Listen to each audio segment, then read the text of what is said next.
সৈয়দপুর বিসিক শিল্পনগরীর এই গোডাউনটিতে ২০২৪ সালের ২৫ জুন অভিযান চালিয়ে নিষিদ্ধ কীটনাশক জব্দ করে উপজেলা প্রশাসন।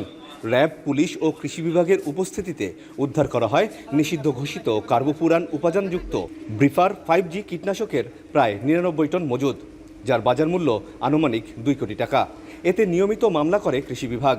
গোডাউনটি সিলগালা করে আদালতের নির্দেশ না পাওয়া পর্যন্ত আলামত সংরক্ষণের দায়িত্ব দেওয়া হয় বিসিক কর্তৃপক্ষকে। ২০২৪ সালের ২৫ জুন বিসিক শিল্পনগরী সৈয়দপুরে একটি গোডাউনে নিষিদ্ধ ঘোষিত কার্বোফুরানের মজুদ পাওয়া যায়, যা প্রশাসনের সহযোগিতায় জব্দ করে বিসিক কর্মকর্তাকে জিম্মায় দিয়ে থানায় নিয়মিত মামলা করা হয় এবং মামলাটি বিচারাধীন আছে। মামলার সকল প্রক্রিয়া চলমানও আছে। প্রায় ২ বছর পর আদালতের নির্দেশে গত ২৯ জুলাই জব্দকৃত কীটনাশক ধ্বংস করতে ঘটনাস্থলে যান জুডিশিয়াল ম্যাজিস্ট্রেটের ৩ সদস্যের দল। কিন্তু সিলগালা খুলে ভেতরে প্রবেশ করতেই দেখা যায় ৯৩,৫০০ প্যাকেটের পরিবর্তে গোডাউনে রয়েছে মাত্র ১২৩টি প্যাকেট। পরে ধ্বংস অভিযান স্থগিত রেখে গোডাউনটি আবারও বিসিক কর্মকর্তার জিম্মায় রাখা হয় বলে জানান পুলিশের এই কর্মকর্তা। বিজ্ঞ জুডিশিয়াল ম্যাজিস্ট্রেট যারা ছিলেন তো ওনারা দেখলেন, দেখার পরে বললো যে না, মাল তো গনে পরে দেখে যে ১২৩ পিস অনলি সিরা ফাটাগুলো প্যাকেট। তারপর ওনারা এটা ধ্বংস থেকে বিরত থাকে, বলছে যে না, এই অবস্থা আমরা ধ্বংস করব না, আমরা এটা আমার কর্তৃপক্ষকে আমরা রিপোর্ট করব।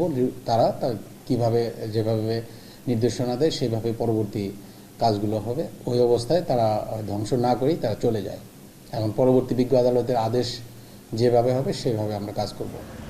বিসিকের দায়িত্বরত কর্মকর্তা জব্দকৃত সিলগালা করা গোডাউনে মালামাল না থাকার কথা স্বীকার করলেও মালামাল উধাও হওয়ার বিষয়ে কিছুই জানাতে পারেননি।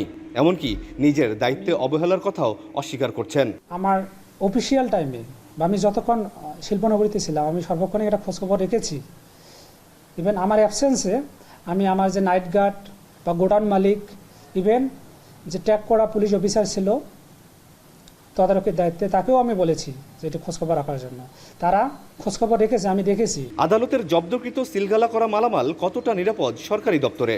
সিলগালা না ভেঙে কিভাবে উধাও হলো আর কোথায় গেল এই নিষিদ্ধ কীটনাশক? এখন এসব প্রশ্নের উত্তর খুঁজছেন সংশ্লিষ্টরা। আমিরুল বাপ্পি, এখন, সৈয়দপুর।